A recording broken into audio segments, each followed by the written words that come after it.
Беларуская кампанія на вайне ва ўкраіне зарабіла больш за 200 мільёнаў долараў. Як адаб'ецца на Беларусі зрыў мірных перамоваў? І што яднае Зенона Пазняка і Марыю Калеснікаву? Цягам бліжэйшай гадзіны самыя важныя і цікавыя падзеі чацвярга. Для вас працуе Лев Залевскі. Усіх шчыра вітаю, і калі вам бяспечна, калі ласка, пастаўце лайк нашай трансляцыі, тады ў Ютубе стане больш навінаў па-беларуску і без цэнзуры.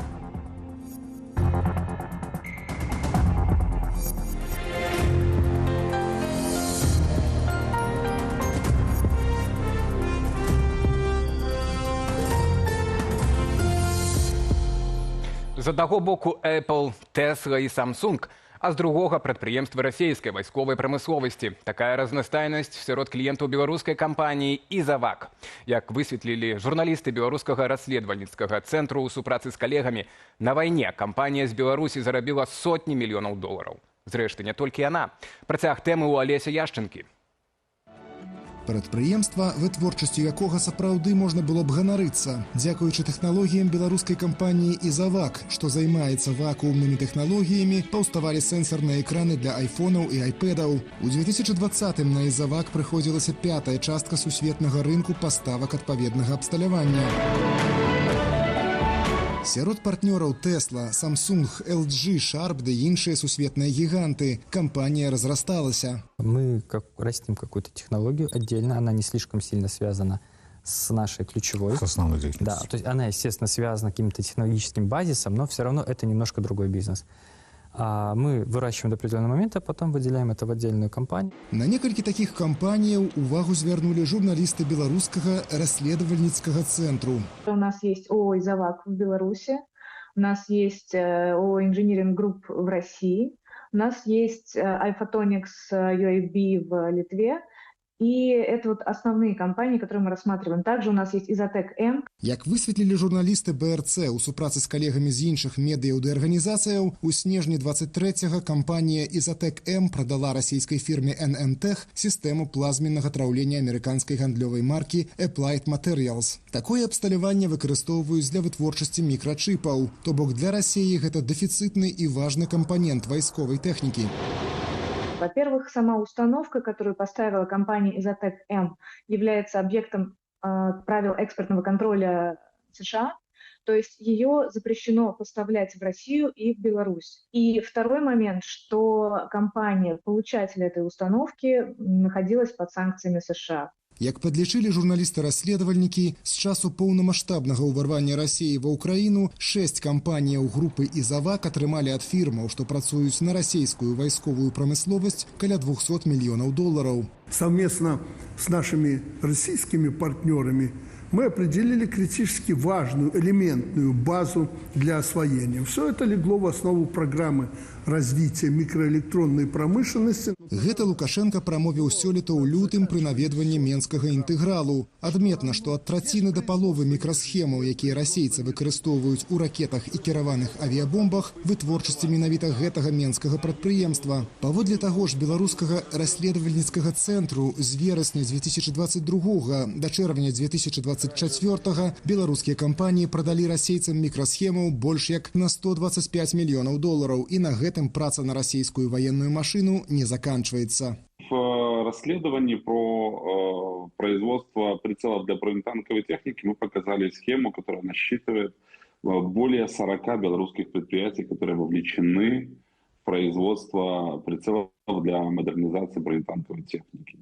Если говорить про реактивные снаряды калибра 122 мм, то мы показали там уже более 20 компаний. Прадпрыемства «Пелінг», 566 завод рамонту радыёэлектроннага ўзбраення, Аршанскі авіярамонтны, беларускае оптыка-механічнае аб'яднанне «Белома». Усе яны за спрыянне ў агрэсіі Расіі супраць Украіны цяпер пад заходнімі санкцыямі. Это все процентов 80, скажем так, производимого на территории Республики Беларусь производится на предприятиях, которые модернизируются за счет денег России. То есть это какие-то кредиты, это какие-то субсидии, и это просто живые деньги. Адметна ж і тое, што ўсё больш айчынных прадпрыемстваў змяняюць профіль на вайсковы. Гэтак паводле Белполу, калі аршанскі Легмаш раней вырабляў абсталяванне для лёгкай прамысловасці, цяпер выпускае кампаненты для расійскіх градаў. А завод Амкадор, які звычайна вырабляе спецтэхніку для дарожна-будаўнічай і камунальнай галіны, наладзіў вытворчасць беспілотнікаў. Алесь Яшченко, Белсат. Агулам каля 300 прадпрыемстваў Беларусі працуюць на патрэбы расійскай арміі, сцвярджаюць у ініцыятыве Белпол. Болей пра схемы такой супрацы чытайце на сайце беларускага расследавальніцкага цэнтру. Тым часам у Маскве раптам заявілі, што Еўропа рыхтуецца да вайны з Расіяй. Пра гэта сказаў сакратар Савету бяспекі, былы міністр абароны РФ Сергей Шагу падчас інтэрв'ю дзяржаўнаму агенцтву ТАСС. Акрэсліў ён і дакладны тэрмін. Еўрапейскія вайскоўцы нібыта будуць гатовыя да сутыкнення ўжо ў 2030 годзе. За апошні год колькасны склад воінскіх кантынгентаў краінаў НАТО, разгорнутых паблізу заходніх межаў Расійскай Федэрацыі, павялічыўся амаль у 2,5 разы. Працягваецца планамернае развіццё вайсковай інфраструктуры на тэрыторыі ўсходнееўрапейскіх дзяржаваў, разгортванне сістэмаў стратэгічнай супрацьракетнай абароны. Рэалізуюцца захады, скіраваныя на падтрыманне высокай баяздольнасці. Штопраўда, Шайгу не ўзгадаў, што заходнія краіны павялічылі свае вайсковыя бюджэты пасля ўварвання расійскай арміі ва ўкраіну і пагрозы з боку Масквы пашырыць канфлікт да краінаў Балтыі. У сакавіку Еўракамісія прэзентавала новую абаронную стратэгію пад назваю «Белая кніга», разлічаную да 2030 года. Гэты дакумент у тым ліку прадугледжвае павелічэнне вайсковых выдаткаў у рэгіёне да 3,5% ад ВУПу. Першыя 100 дзён Трампа ўсё бліжэй, а расійска-украінскае замірэнне толькі аддаляецца. Трамп нервуецца, плануе сустрэцца з Пуціным, расхвальвае расейцаў за прагматызм і крытыкуе Зеленскага.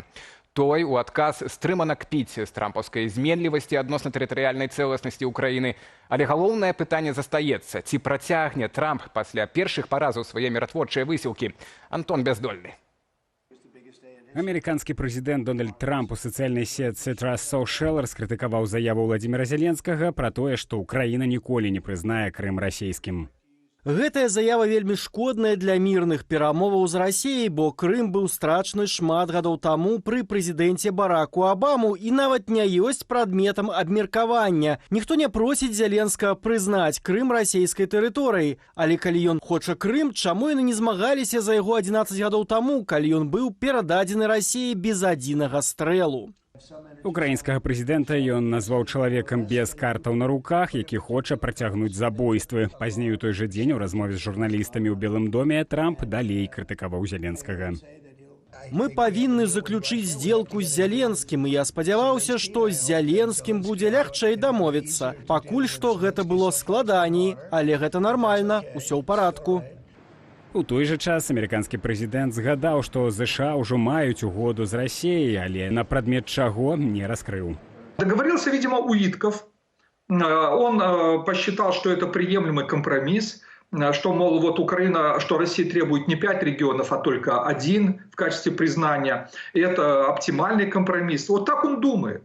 Этот человек не занимался международной политикой никогда. У него такое представление о компромиссе. Паводле медыяў прызнанне Крыму мусілі абмеркаваць на ўчорашняй сустрэчы ў Лондоне. Аднак праз нежаданне ўкраінскага боку прыняць прапанову наконт анексаванага паўвострава туды не паехаў дзяржсакратар і суаўтар ідэі Марка Рубіо. І перамовы сарваліся. Нягледзячы на гэта, Зеленскі сваёй пазіцыі не змяніў. Украіна заўсёды дзее ў адпаведнасці са сваёй канстытуцыяй. І мы абсалютна ўпэўненыя, што нашыя партнёры, у тым ліку ЗША, будуць дзеяць згодна са сваімі моцнымі пастановамі. У допіс ён дадаў спасылку на крымскую дэкларацыю, прынятую за часамі першага тэрміну Трампа ў 2018 годзе. У ёй ЗША адмаўляюцца прызнаць прэтэнзіі Расіі на Крым. В 2017 году Дональд Трамп подписал закон, который был принят Конгрессом, где раздел 257 пункт 3 говорит никогда не признавать незаконную аннексию Крыма правительством Российской Федерации. Для Дональда Трампа в действительности это препятствие для реального признания США Крымом. Но, может быть, Дональд Трамп удовлетворится просто тем, что он подпишет указ, который будет оспариваться вечно в судах. Паводзіны ЗША ў перамоўным працэсе выклікалі раздражненне сярод еўрапейскіх палітыкаў. Неназваныя высокапастаўленыя чыноўнікі, з якімі пагаварылі журналісты Financial Times, назвалі патрабаванні ЗША чырвонымі лініямі. Як піша выданне, Еўропа ўжо перадала ў Вашынгтон, што ніколі не пагодзіцца з патрабаваннем прызнаць акупацыю Крыму і не прымаць Украіну ў НАТО.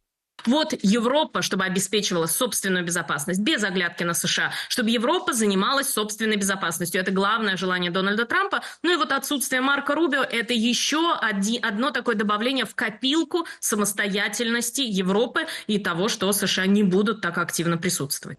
Пуцінскі прэс-сакратар Дмітрый Пяскоў у інтэрв'ю «Le Point» назваў умовы хуткага завяршэння вайны. Украіна мусіць адмовіцца не толькі ад Крыму, але і 4 вобласцяў, на якія прэтэндуе Расія. Антон Бяздольны, Белсат.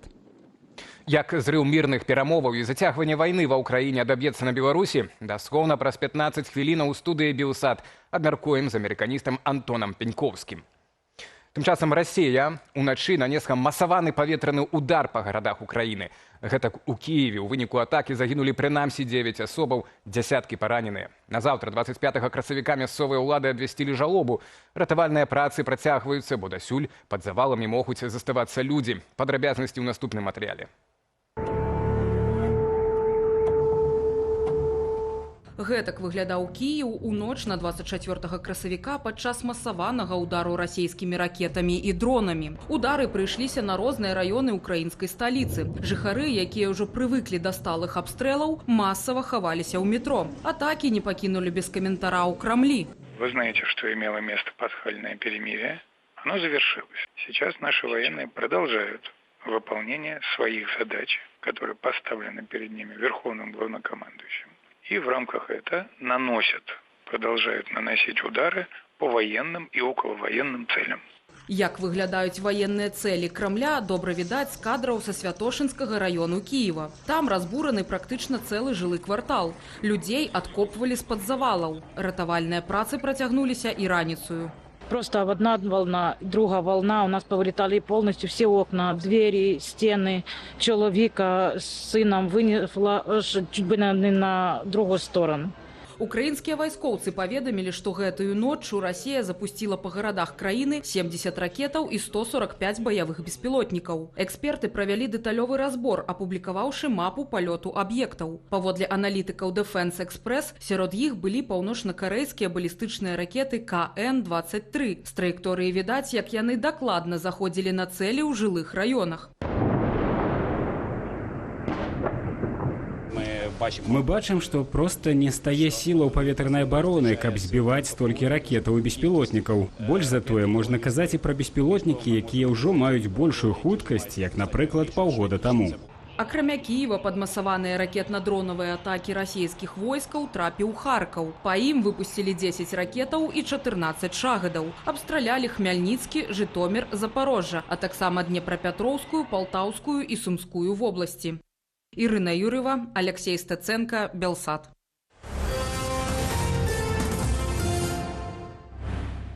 А цяпер шматабяцальная навіна для тысяч беларусаў. Улады не здрадзілі сваёй традыцыі да 80-х гадавіны перамогі ў другой сусветнай вайне, рыхтуюць законапраект аб амністыі. Дакумент ужо скіравалі ў парламент. Паводле папярэдняй інфармацыі, амністыя можа закрануць каля 8 тысяч чалавек.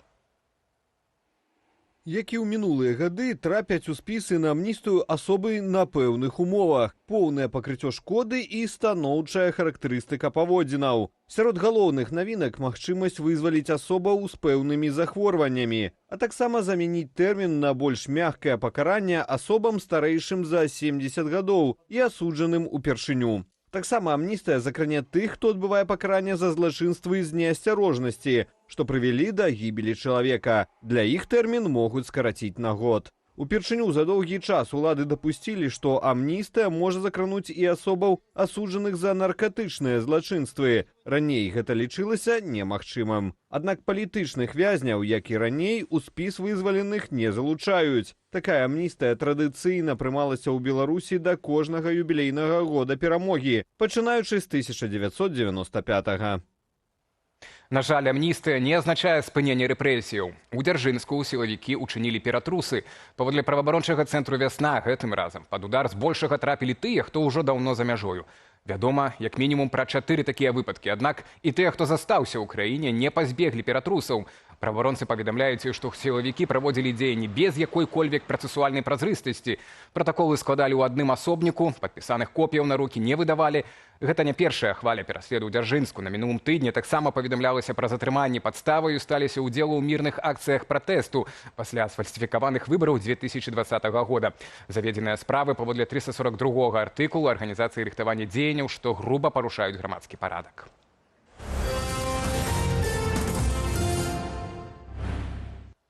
Уваход Беларусі ў агульны рынак нафты і нафтапрадуктаў з Расіяй зноў пераносіцца, гэтым разам, прынамсі на год. Не дапамаглі паскорыць працэсу і публічныя нараканні Лукашэнкі пра змяншэнне прыбыткаў беларускіх нафтаперапрацоўчых заводаў і спасылкі на братэрскі саюз. Хаця пытанне агульнага рынку энергарэсурсаў асноўнае ў дачыненнях паміж Менскам і Масквою. Хто тармозіць працэс і ці ёсць шансы яго паскорыць, высвятляла Ірына Дарафейчук. І зноў не дамовіліся. Стварэнне агульнага рынку нафты і нафтапрадуктаў у Беларусі і Расіі чарговы раз перанеслі. Цяпер на пачатак 2027 года. Пра гэта на пасяджэнні палаты прадстаўнікоў паведаміла намесніца старшыні канцэрну «Белнафтахім» Святлана Гурына. Нібыта працэс яшчэ трэба старанна прапрацаваць. Тармозіць яго Расія, кажа эканаміст Андрей Махоўскі. Россия считает, что она и так очень много Лукашенко делает всего хорошего, и так слишком много тратит на его содержание.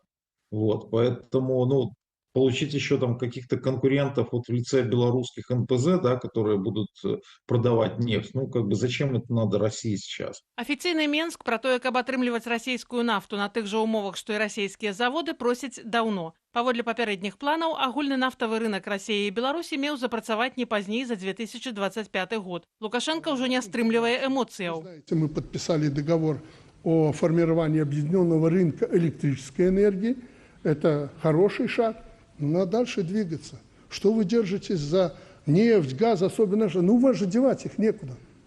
И смотрю, так уцепили, давайте договариваться. Скардзіцца ён і на адсутнасць прыбыткаў на беларускіх нафтаперапрацоўчых заводах праз няроўныя ўмовы пры дастаўцы сыравіны, а яны, маўляў, мадэрнізаваныя. Часткова гэта праўда у параўнанні з многімі расійскімі, так, яны мадэрнізаваныя, але ўсё адно гэта мадэрнізацыя была праведзена значны час таму, і як і кожнае абсталяванне, яно патрабуе праз пэўны час ремонту і замены. Але ці ў гэтым рэч? Да прыкладу, толькі ў 2023 годзе, паводле падлікаў даследчага цэнтру БЭРОК, праз розніцу цэнаў набывання ў Расіі нафты і экспарту нафтапрадуктаў Беларусь зарабіла амаль 2 мільярды долараў. Гэта 2,5% валавога ўнутранага прадукту. Пытанне не ў тым, што нафты не даюць, а ў тым, што не даюць гэтую нафту перапрадаваць. Само па сабе рэнтоўнасць беларускай нафтаперапрацоўкі трымалася на шэраг схемах, якія давалі дадатковы прыбытак у бюджэт Беларусі. Цяпер маржы паміж цэнамі расійскай і замежнай нафты няма, а кепскае становішча ў галіне пацвярджае рост коштаў на паліва. Они вынуждены повышать внутренние цены на бензин. И это всегда делалось для компенсации потерь на внешних рынках. Это значит, что Беларусь на внешних рынках работает, либо себе, вряд ли прям совсем себе в убыток, но это значит, что прибыль, она сократилась до каких-то минимумов. Пераважная большасць сыравіны на беларускіх нафтаперапрацоўчых заводах менавіта расійская. Таму пагадненне пра агульны рынак нафтапрадуктаў магло б палепшыць сітуацыю ў галіне. Але істотных рычагоў, каб націснуць на Расію, у Лукашэнкі няма. Ірына Дарафейчук, Белсат. Просім спадарства падтрымаць нашу трансляцыю лайкам, калі вам бяспечна, асабліва перад наступнай нашай навіной. Сёння аднаму з самых яскравых сімвалаў беларускага супраціву, палітыку, гісторыку Зянону Пазняку споўніўся 81 год. Ён заснавальнік і першы лідар Беларускага народнага фронту. Яшчэ ў канцы 1980-х адкрыта загаварыў пра злачынствы савецкай улады і стаўся адным з першых галасоў новай свабоднай Беларусі. Спадар Зянон і сёння застаецца аўтарытэтам для шмат якіх беларусаў у свеце, нягледзячы на доўгія гады эміграцыі. Ягоны шлях – гэта шлях непрымірымасці. У 1990 годзе яго абралі народным дэпутатам. У 1994-м браў удзел у прэзідэнцкіх выбарах. Пасля пераследу з боку ўладаў вымушаны быў пакінуць краіну. Цяпер Зянон Пазняк жыве ў Варшаве і працягвае змагацца за сваю краіну як лідар руху «Вольная Беларусь». Тым часам пяты дзень нараджэння за кратамі палізняволенай актывістцы Марыі Калеснікавай споўнілася 43 гады. Цяпер яна адбывае 11-гадовы тэрмін у гомельскай жаночай калоніі. Родныя не маюць звестак пра Марыю з леташняга лістапада. Апошняе, што стала вядома, палізняволеную перавялі ў атрад. Яна працуе на швейнай фабрыцы. Каб падтрымаць Марыю Калеснікаву, беларусы за межы могуць напісаць ёй лісты. Пра тое, як Марыя святкавала дні народзінаў на волі, апавяла нашаму каналу ейная сястра Тацяна Хоміч. Яна, нават калі жыла ў Нямецчыне, старалася прыязджаць у Беларусь, каб адсвяткаваць самымі блізкімі свой дзень народзінаў з сям'ёй ці са сваімі сябрамі, з калегамі. Гэта заўсёды было, я думаю, што гэта заўсёды было свята насамрэч для ўсіх яе блізкіх. І таму што Маша такі чалавек як бы і па сваей натуры, да, які аб'ядноўвае вельмі розных людзей, вельмі цікавых, і паспяховых, і з розных сфер, з розных накірункаў. І свята дня нараджэння яно заўсёды было такім, з вельмі розным атачэннем, з вельмі рознымі людзьмі, але заўсёды весела, заўсёды вельмі і разнастайна. Там было заўсёды шмат кветак на дзень народзінаў ад яе сяброў. І, канешне, я памятаю добра той момант, калі, напрыклад, Маша прыносіла гэтыя кветкі дадому, таму што яна прыязджала, жыла з бацькамі, і маці вельмі радавалася гэтаму моманту, таму што гэта была вялікая хапка кветак. Гэта ўся інфармацыя ў аб'ектыве. На сёння больш навінаў шукайце ў нашым тэлеграме. Перайсці на яго можна праз QR-код, які вы бачыце на экране. Толькі не забывайцеся пра захады бяспекі. А ўжо зараз Белсат онлайн і студыя Белсат, дзе да мяне далучыцца Віталь Бабін. Так, привіт вам, Віталь. Добрый вечер, Алесь. Добрый вечер, шановныя гледачы. Не можам не абмінуць тэмы амністыі і рэпрэсію, але пра гэта крышачку пазней, а пакуль прапаную спадарству агляд найцікавейшых артыкулаў з нашай старонкі. Запрашаю на Белсат онлайн.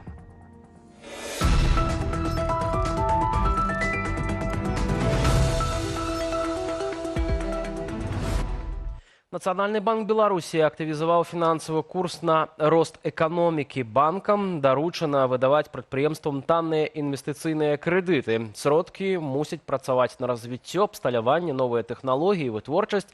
Але, як зазначыла ў размове з журналістамі сайту Белсат.eu эканамістка Настасія Лузгіна, такі крок можа абярнуцца сур'ёзнымі наступствамі.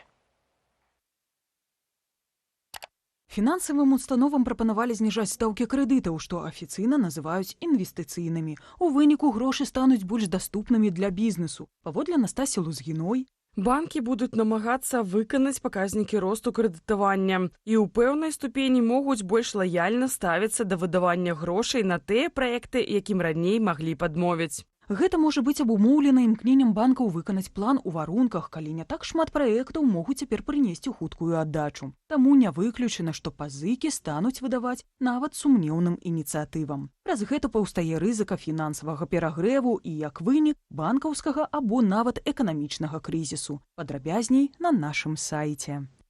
Гасцінае запрашэнне Лукашэнкі 150 тысяч пакістанцаў у нашу краіну выклікала хвалю абурэння ў сацыяльных сетках.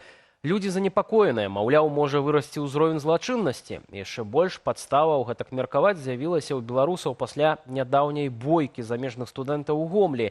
Калегі сайту паглядзелі, што на гэтыя трывогі грамадскасці адказваюць сілавікі і прапагандысты. Міністэрства ўнутраных справаў зазначыла, росту злачыннасці з удзелам замежнікаў яны не фіксуюць. А пакістанцаў дык і ўвогуле пакуль няма ў Беларусі. Тым жа, хто распаўсюджвае непраўдзівую інфармацыю, сілавікі пагражаюць крымінальным пераследам. Ёсць першыя затрыманыя. Далучыліся да справы і прапагандысты. Дзяржаўныя медыі сцвярджаюць, што ўсплёск панічных настрояў выкліканы вонкавым уплывам, апазіцыйнымі сіламі ў выгнанні, а таксама украінскім бокам. Дзеюць яны з мэтаю дэстабілізаваць сітуацыю ў краіне знутры. Вось толькі раней прарэжымныя журналісты і самы нярэдка стваралі вобраз мігранта як пагрозы, крыніцы злачыннасці і закалотаў. Падрабязней пра тое, як змянілася іхная рыторыка, на старонцы Белсат.eu. Ці можна ўявіць сябе Беларусь без бульбы? Вядома ж, не. Гэта не проста агародніна, а частка нацыянальнага коду беларускай ідэнтычнасці, але сёння другі хлеб стаўся яшчэ і прыкладам таго, што з сябе уяўляе дзяржаўнае цэнаўтварэнне. Чаму так? У калонцы на старонцы Белсат.eu разважае Александр Кнурович. Яшчэ нядаўна нямытая бульба каштавала каля рубля, цяпер жа ўжо 1,5. Рост на 36%, амаль рэкорд. За сярэдні заробак беларус цяпер можа купіць толькі 1600 кілаграмаў бульбы. І гэта практычна савецкі ўзровень. Паводле Кныровіча ўсё як па падручніку. Дзяржава трымае цэны, выдаткі растуць, вытворцам нявыгадна працаваць, узнікае дэфіцыт, а потым скачок коштаў. Вось і ўвесь цуд. Рашэнне якому простае: менш рэгуляваць, больш рынку. Падрабязнасці шукайце на нашым сайце ў інтэрнэце. Донядаўна Грузія была для беларусаў выспаю пэўнай свабоды. Без віз на год, мяккі клімат, нізкія падаткі, зразумелы менталітэт, але адным сваім указам Лукашенка перакрэсліў гэтае пачуццё. Пасля забароны змяніць пашпарты за мяжою шмат хто з беларусаў у Грузіі апынуўся ў юрыдычнай пастцы. Трэба дадаць да гэтага і адмову міжнароднай абароне. Адвакат Алесь Михалевич даў дакладныя арыенціры, як дзеяць у няпростай сітуацыі.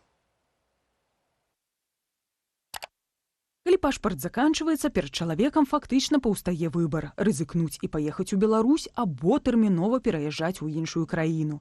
Алесь Михалевич зазначае, беспасярэдняй пагрозы экстрадыцыі з Грузіі няма, але асобаў, якія трапілі ў базу вышуку Інтэрполу або СНД, могуць затрымаць на мяжы. Усё часцей здараюцца і адмовы ва ўездзе пасля візаранаў, асабліва праз Арменію або Турцыю. Бяспечна заставацца ў Грузіі можна, калі вы не пад следствам і пашпарт яшчэ актуальны. Але планаваць далейшыя крокі варта загадзя. Аптымальна за год да сканчэння тэрміну дакументу. Больш карыснай інфармацыі шукайце на нашай старонцы belsat.eu. Чаму рэжым Лукашэнкі гэтак нервова адрэагаваў на крытыку прыезду ў Беларусь пакістанскіх рабочых? Калі ЗША выйдзе з перамоў па Ўкраіне, пра гэта ўжо неўзабаве ў нашай студыі Белсат. Запрашаю спадарства.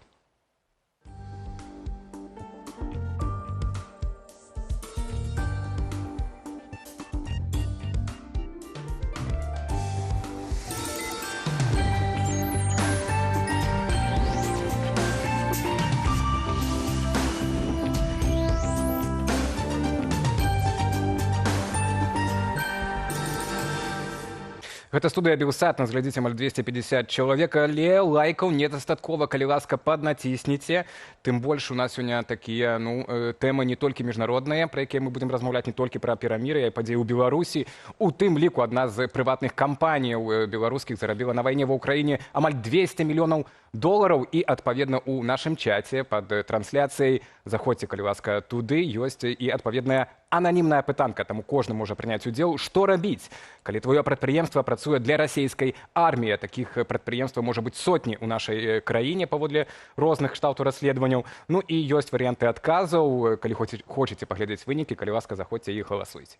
Ну і наша першая тэма. Еўрапейскія чыноўнікі супраць прапановаў ЗША наконт так званага мірнага пагаднення паміж Украінай і Расіяй. Пра гэта паведамляе брытанскае выданне Financial Times са спасылкаю на сваёй крайніцы у ЕЗ. Маўляў, прызнанне Крыму расійскім, як прапануе ЗША, створыць небяспечны прэцэдэнт і прастымулюе Расію да аналагічных дзеянняў у Грузіі, Малдове, краінах Балтыі. Краіны еўразвязу не падтрымалі і другой прапановы Трампа дзеля мірнага пагаднення, а менавіта скасаванне меркаванага сяброўства Украіны ў НАТО. Крым і НАТО – гэта чырвоныя лініі для еўразвязу, перадае словы высокапастаўленага еўрапейскага ўрадаўца Financial Times. Цяпер еўрапейскія чыноўнікі збіраюцца адгаворваць Трампа ад самастойнага прызнання Крыму расійскім. У Белым доме напярэдадні заявілі, што ў Дональда Трампа сканчаецца цярпенне, а Владзімір Зеленскі рушыць у няслушным кірунку. Паводле прэс-сакратаркі Белага дому Кэралайн Левіт, Зеленскі не можа спрачацца наконт мірных перамоваў у СМІ. Перамовы мусяць прайсці за зачыненымі дзвярыма. Таксама яна дадала, што ЗША, маўляў, не патрабуюць ад Украіны прызнаць Крым расійскім, а толькі сесці за стол перамоваў, за якім, з ейных словаў, усе бакі мусяць застацца крыху незадаволенымі. На мінулым тыдні адміністрацыя Трампа перадала Украіне гэтак званую канчатковую прапанову наконт міру. Гэтая прапанова прадугледжвае прызнанне Крыму расійскім і адмову Украіны ад уваходу ў НАТО. Напярэдадні Владзімір Зеленскі заявіў, што Украіна не прызнае Крым расійскім. З намі на сувязі амерыканіст, дарадца агенцтва еўраатлантычнага супрацоўніцтва Антон Пяньковскі. Антон, добрый вечар. Добрый вечер. Дякую за запрошение. Привітання. Вам дзякуй, што знайшлі час, каб далучыцца да нашага эфіру. Нечакана Дональд Трамп заклікаў Владзіміра Пуціна спыніцца ў сувязі з абстрэламі Кіева і іншых украінскіх гарадоў. Ці вы здзівіліся таксама такой заяве? Я б не сказал, что я моцна здзіўлены. Гэта не першы раз, калі Дональд Трамп асуджвае бомбардзіроўкі украінскіх гарадоў расійскай арміі, але ж ён все ж таки робіць гэта так крыху павольна. Я б не казаў, што зараз большасць крытыкі Дональда Трампа накіравана на Владзіміра Пуціна. Мне падаецца, што Дональд Трамп ввогуле прыняў такую пэўную стратэгію замірэння з Кремлем і такой пасіфікацыі. Ён супакойвае Владзіміра Пуціна і быццам бы хоча выглядаць як амаль што сябра альбо нек бізнес-партнёр. Але адначасова ёсць вельмі шмат заяў апошнім часам у бок Владзіміра Зеленскага, і мы бачым, што па рыторыцы, нават лінгвістычна, гэтай заявы Дональда Трампа ў бок Зеленскага, яны так больш агрэсіўныя. Ну, сапраўды, бо у тым ліку ён казаў, што зараз, маўляў, Владзімір Зеленскі не мае, як звыкла казаў ужо раней, козыраў, што паводзіць сябе нелагічна. Таксама Владзімір Зеленскі заявіў, што перамовы з тэрарыстамі, маецца на ўвазе расейцы, пачнуцца толькі пасля поўнага спынення агню. Такі сцэнарый, напэўна ж, канешне, будзе прымальны для ўсіх, перадусім для Украіны. У Белым доме могуць глядзець на такую прапанову неяк інакш, ці гэта таксама ўваходзіць у поўныя планы па спыненню вайны ва ўкраіне з пункту гледжання ЗША? Мне падаецца, што з пункту гледжання Белага дома гэта быў бы ідэальны сцэнарый, каб абодва бакі адначасова спынілі вагон і селі за стол перамоваў, і гэта тое, чаго дамагаецца Дональд Трамп ужо цягам апошніх 3 месяцаў у Белым доме і яшчэ крыху будучы абраным прэзідэнтам ЗША напрыканцы мінулага года. Але ж мы бачым, што ўвогуле Расія не зацікаўлена ў такім сцэнарыі, і мы таксама бачым у пэўным сэнсе зразумелы скепсіс Украіны наконт магчымасці спынення вагню з боку Расіі. Таму, канешне, гэты сцэнарый відавочна не апынецца, і тое, што мы можам назіраць, як слушна сказалі ў вашым сюжэце, гэта тое, што Дональд Трамп можа неяк страціць цярпенне і ўвогуле выйсці з гэтых перамоў, маўляў, што немагчыма дамагчыся нейкага узаемапаразумення з Владзімірам Пуцінам і Владзімірам Зеленскім, то бок Злучаныя Штаты могуць увогуле прыпыніць і дапамогу Украіне, якую яны па рэштках яшчэ падпісаным Байдены дагэтуль аказваюць, і ўвогуле неяк выйсці з гэтага канфлікту, з гэтай вайны, як адзін з бакоў перамоў, і пакінуць далейшае рашэнне ўжо на Еўраатлантычны альянс, у якім, дарэчы, дагэтуль ЗША маюць вядучую ролю, і, канешне, на еўрапейскі звяз, які зараз асабліва запалоханы.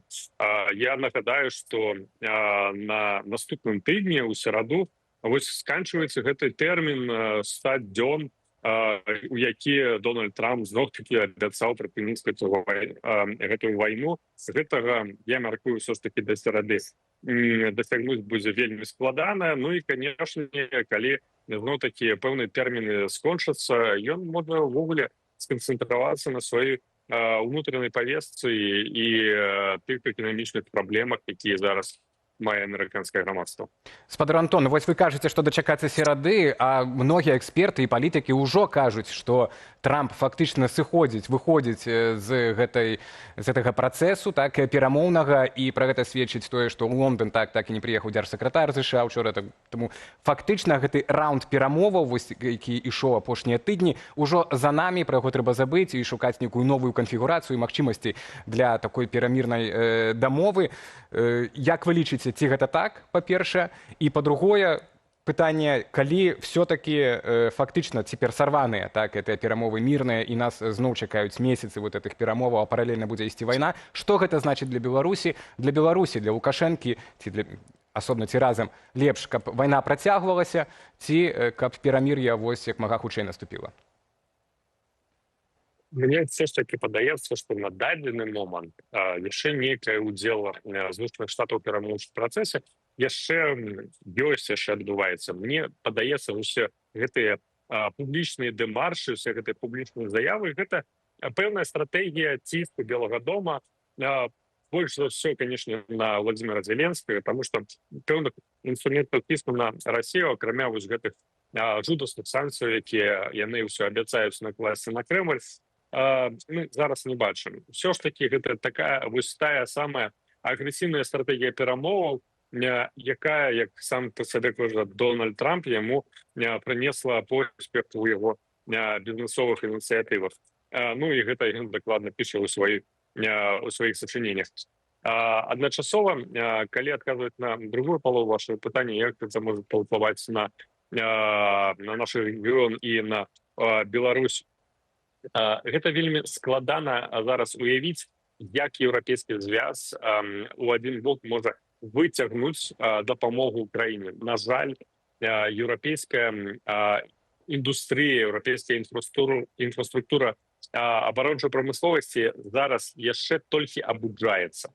І таму мне ўсё ж таки падаецца, што яшчэ пэўны час мусіць прайсці, пакуль Еўропа зможа выцягваць усе гэтыя выдаткі і ўсю тую фізічную дапамогу, якую зараз патрабуе Украіна. Я нагадаю, што нават за еўрапейскія грошы альбо за тых грошай, якія былі канфіскаваны у Владимира Путіна еўрапейскім звязам, Дональд Трамп адмовіўся прадаваць ракеты для сістэм Пэтрыот, казаўшы, што нават за грошы не будзе прадаваць, не кажучы пра гэтую дабрачынную дапамогу, які зараз аказвае еўрапейскі ўрад.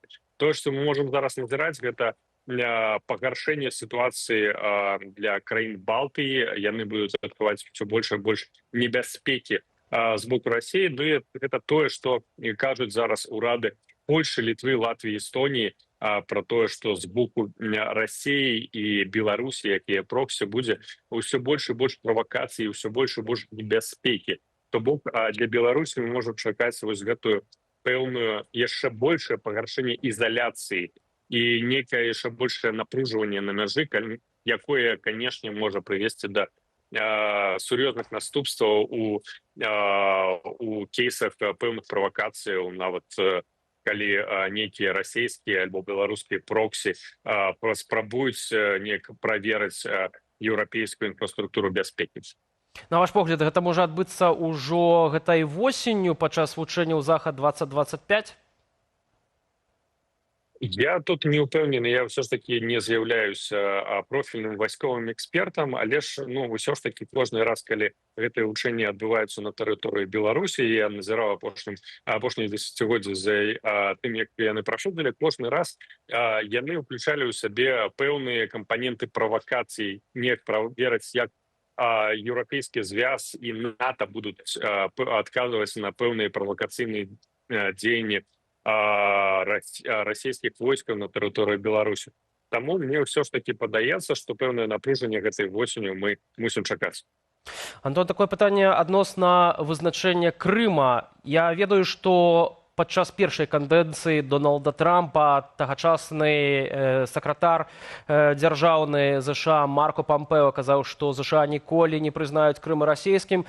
Тут ужо ўсё наадварот. Тут ужо гаспадар Трамп і Марко Рубіо больш лаяльныя да Расіі. Яны абвінавачваюць наадварот Владимира Зеленскага ў тым, што ён не спяшаецца хаця б там не прызнаваць, а фармальна назваць яго расійскім. На ваш погляд, што змянілася? Чаму для Трампа не мае значэння чый Крым, хаця гэтае пытанне уласна вызначае міжнароднае права перадусім? Сапраўды так, мы назіралі, як падаецца, што учора Владимир Зеленскі апублікаваў нават скриншот гэтай заявы, дзе Майк Пампео, былы дзяржаўны сакратар Злучаных Штатаў,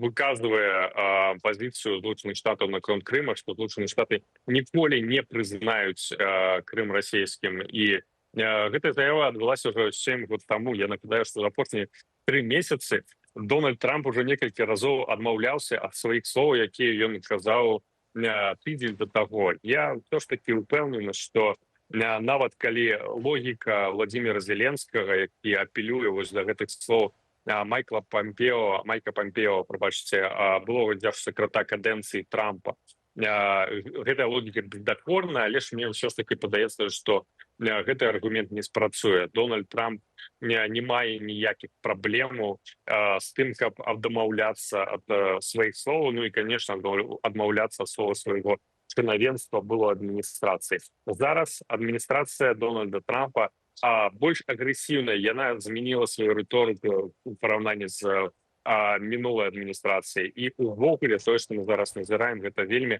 агрэсіўны падыход да міжнароднай палітыкі. Ну і таксама я нагадаю, што Майк Помпео называў Лукашенко сваім партнёрам, і той же Майк Помпео спрабаваў неяк аднавіць гандаль з Беларусю і нават падпісаць пэўныя пагадненні з Беларусю наконт продажу амерыканскай нафты. Ну и, конечно, мы не можем не чакаць той же рыторыкі ў 2025 годзе. Дзякуй вялікі за гэтую размову. Спадарства Антон Пянькоўскі, амерыканіст і дарадца агенцтва еўраатлантычнага супрацоўніцтва, быў з намі на відэасувязі. Так, ну і навіны вось уласна пра ізаляцыю, пра якую казаў наш папярэдні эксперт, звязаную з наступствамі ўдзелу нашай краіны ў вайне ва ўкраіне. Албанія прыпыніла бязвізавы рэжым з Беларусі. Такое рашэнне сёння прыняла Рада міністраў гэтай краіны, так што той, хто планаваў, магчыма, свой адпачынак у гэтай цудоўнай краіне, мусіць перагледзець свае планы. А мы да іншых тэмаў.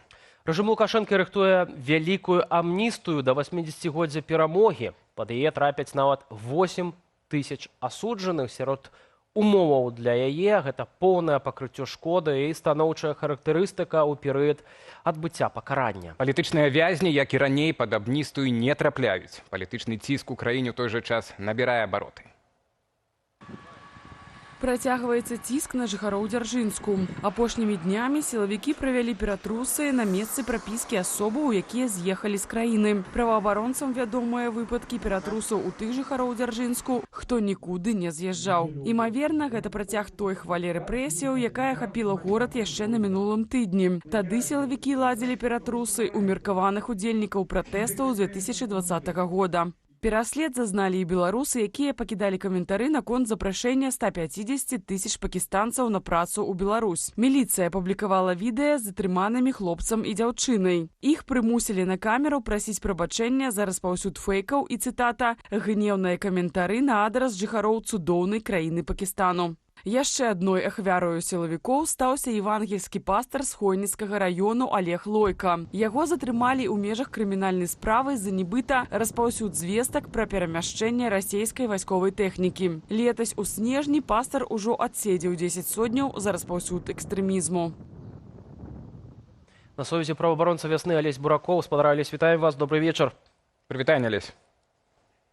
Прывітанне, так, добрый дзень. Дзякуй, што знайшлі час, каб далучыцца да нашага эфіру. Першае пытанне, якое, напэўна, ўспалыхнула ў тым ліку беларускі інтэрнэт. Чаму улады і ў прыватнасці сілавікі, на ваш погляд, гэтак нервова так адрэагавалі на крытыку прыезду пакістанцаў у нашу краіну? Я мяркую тое, што ёсць дзве прычыны. Першая прычына – гэта тое, што ўлады не думалі пра тое, што гэта вызове такую рэакцыю непасрэдна. А другая прычына – гэта пазаўсёдны міф пра тое, што беларусы – гэта вельмі спакойны, павольны народ, які любіць усіх і ўся.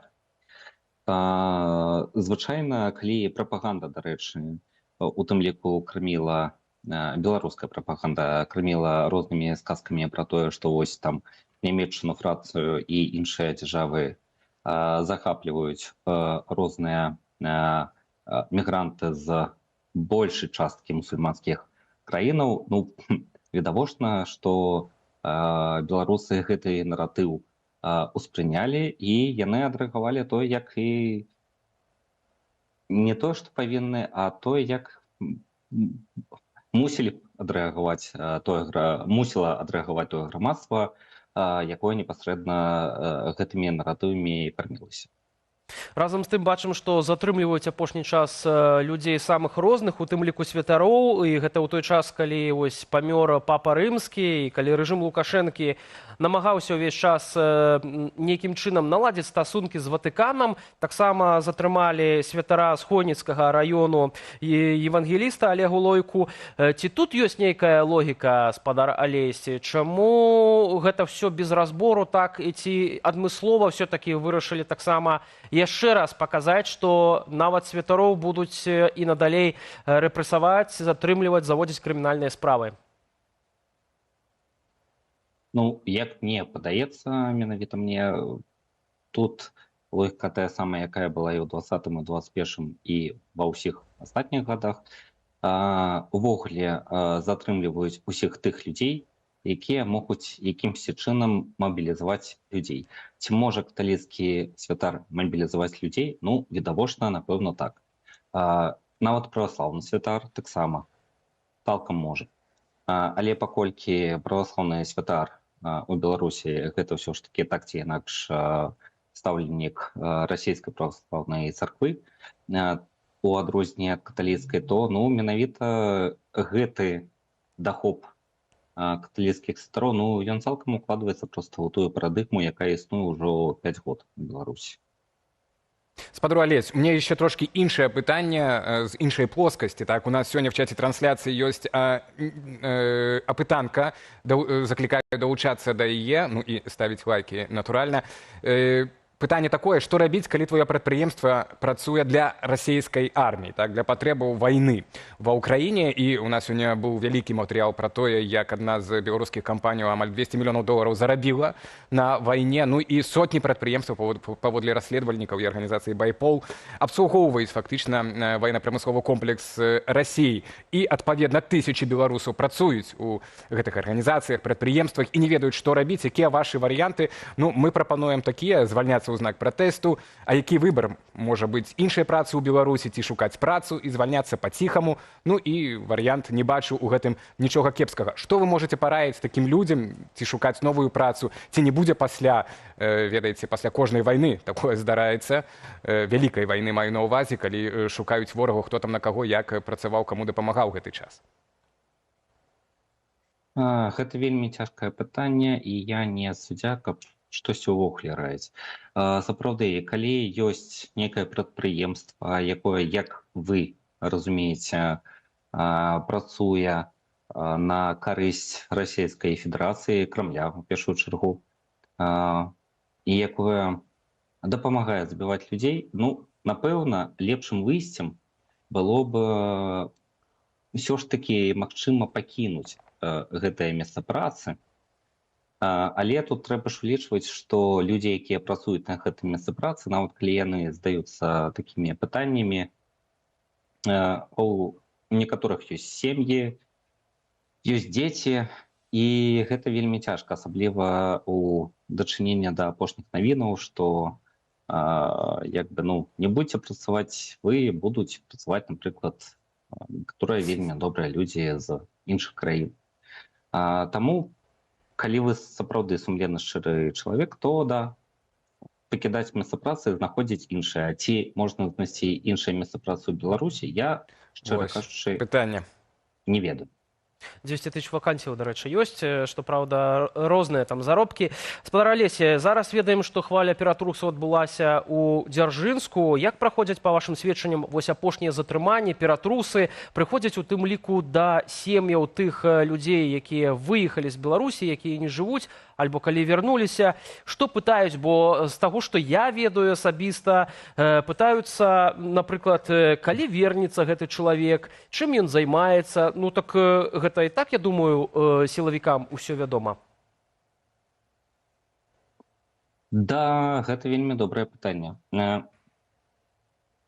Я думаю, што сілавікі так ці інакш больш-менш ведаюць пра беларускіх актывістаў, журналістаў, праваабаронцаў і ўвогуле актыўных грамадзян, якія там працуюць за мяжой. Але я таксама думаю, што паколькі, як гэта сказаць, няма таго імпэту да рэпрэсію, які, напрыклад, быў у 22-23 годзе, ім трэба паказваць працу. Яны вось такім чынам паказваюць. Яны, калі не могуць проста прыйсці да чалавека і затрымаць яго, яны прыходзяць да пустыя кватэры, да сяброў, у пустыя кватэры, да, ну, таксама ж трэба ж разумець, што нашым, ну, не нашым, беларускім лукашэнкаўскім сілакам трэба штосьці есці. А каб штосьці есці, трэба штосьці паказваць. Ну, вось яны такім чынам паказваюць. Схадзілі там на 2 дамы за дзень, вось паказалі. Я думаю, што тут не трэба шукаць глыбінных нейкіх сэнсаў, гэта проста, ну, як гэта, утылізацыя актыўнасці, скажем так. Разам з тым, у спіс экстрэмістаў дадаюцца новыя прозвішчы, яшчэ 50 новых прозвішчаў, і цяпер іх там ажно фактычна 5200 чалавек. Што ўладам гэты спіс дае? Куды яго яшчэ пашыраць далей? Менавіта маё меркаванне складаецца ў тым, што такім чынам улады спрабуюць уплываць не на тых, хто сядзіць у турмах і калоніях, каго ўключаюць у гэтыя спісы, не на тых, хто за мяжой, а менавіта на тых, хто ў Беларусі на свабодзе. Гэта проста як паказчык таго, што як толькі шаг крок улева, крок управа, то адразу вось, калі ласка, крымінальная справа, тэрарыст, экстрэміст у спіскі. Да.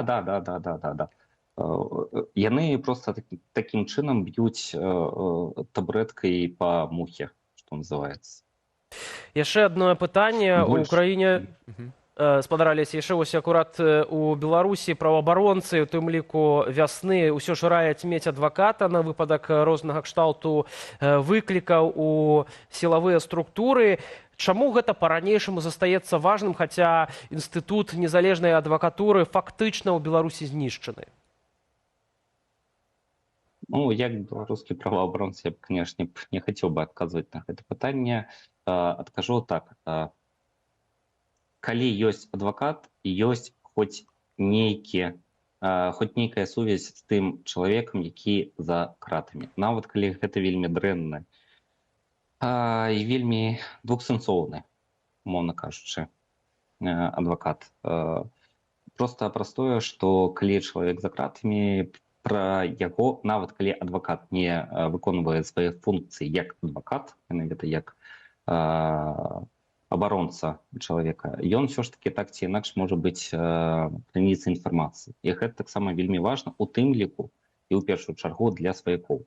Таму, канешне, да. І вельмі таксама важна тое, што адвакат так ці інакш ўсё ж такі з'яўляецца, ну, не тое, што абаронай, але тым не менш магчымасць таго, што чалавека, напрыклад, будуць менш біць, менш катаваць, узрастае пры наяўнасці адваката. Калі адваката няма і ўвогуле чалавек за кратамі прадастаўлены сам сабе, ну, ён цалкам у руках тых людзей, якіх шмат хто лічыць проста тэрарыстамі. Ну, вось. Дзякуй вялікі вам за гэтую размову. Алесь Буракоў, праваабаронца вясны, за якім мы абмеркавалі рэаліі сённяшняй Беларусі. Падсумуем тады, шаноўнае гаспадарства, і нашу пытанку ў чаце трансляцыі. Хто гэтага не зрабіў яшчэ, калі ласка, прагаласуйце.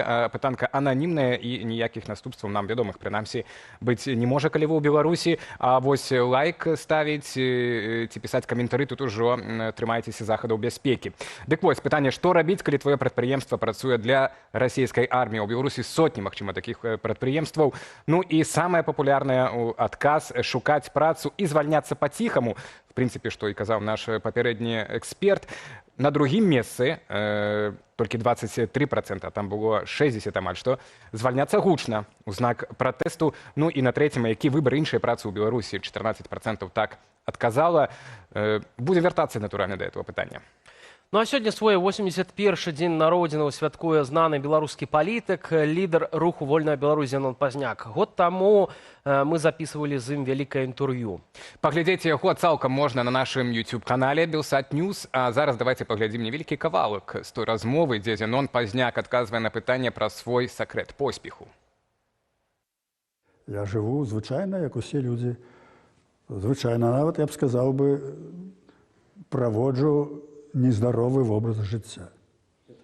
Ну, я позна працую, кладуся звычайна ў 2-3 ночы, рано встаю, шмат сяджу за кампутарам, а трэба ж бегаць, трэба... Вот. Ну, вот так вот. Так што я асабліва не задумываюся над гэтым і лічу, як Бог дае, так і добра. Я спадзяюся на Бога. Я ўсё жыццё адчуваў яго падтрымку. Всё жыццё.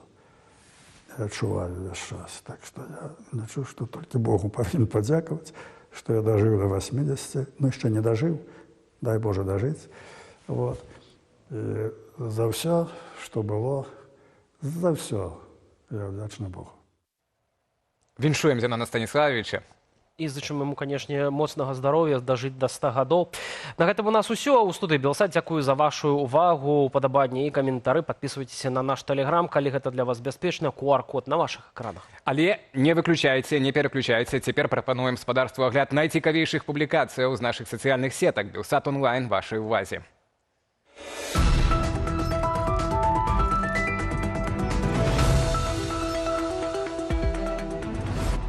Перамовы наконт міру, што вядуцца цяпер паміж Украінай і Расіяй пры пасярэдніцтве США, застаюцца бадай галоўнай тэмай у свеце. Вы таксама можаце выказаць свае думкі на гэты конт на нашым YouTube-канале Белсат Лайф.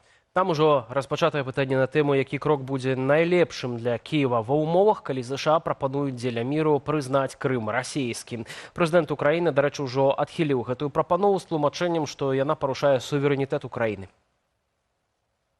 Паводле гледачоў YouTube-каналу Белсат Лайф, Расею трэба перамагчы. За гэты адказ на цяперашні момант прагаласавалі 57% рэспандэнтаў. 1/3 галасоў атрымаў варыянт шукаць мацнейшай падтрымкі ў Еўропе. І толькі 10% рэспандэнтаў пагаджаюцца з прапановаю США і мяркуюць, што прызнанне Крыму можа быць неабходным для дасягнення міру.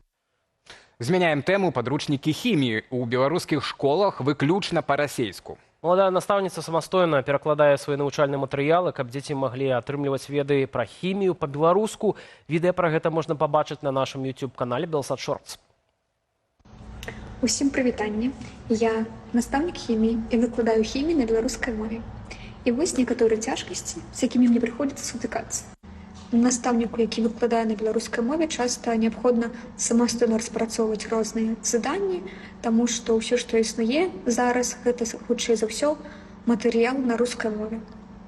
Таму што настаўніку, які выкладаюць на беларускай мове, значна менш, чым тых, хто выкладае на рускай.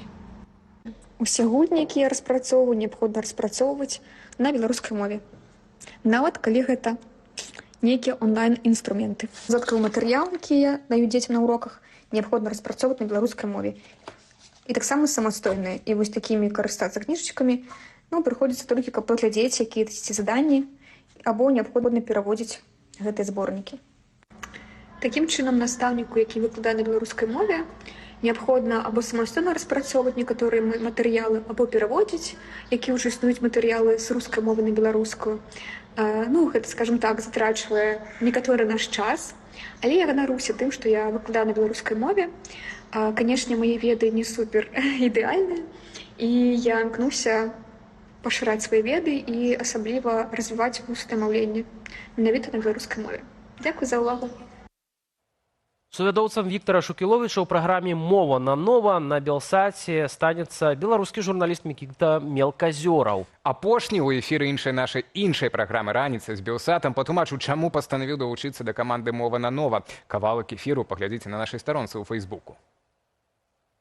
Паказаць, што беларуская мова гэта не абавязкова нешта энцыклапедычнае, нешта навуковае. У меня есть пэўны скіл, у меня есть две суперздольнасці: стамляцца і рабіць інтэрв'ю, як мне падаецца. Прыгожа, выкшталцона вымаўляць і карыстацца беларускай мовай. Чалавек выходзіць на тэлебачанне з узроўнем Б1,5, умоўна кажучы, і как бы все ок. Тут цалкам нармалёва і рабіць спісы і глядзець нашу мову на нову. Я думаю, так. Што ж, чакаем у эфірах Белсату Мікіту. На сёння ў нас усё, калі вам бяспечна просім адзначыць гэтае відэа лайкам ці каментару. Для вас працавалі Алесь Залеўскі, Віталь Бабін. Зычым гаспадарству добрага вечара. Беражыце сябе.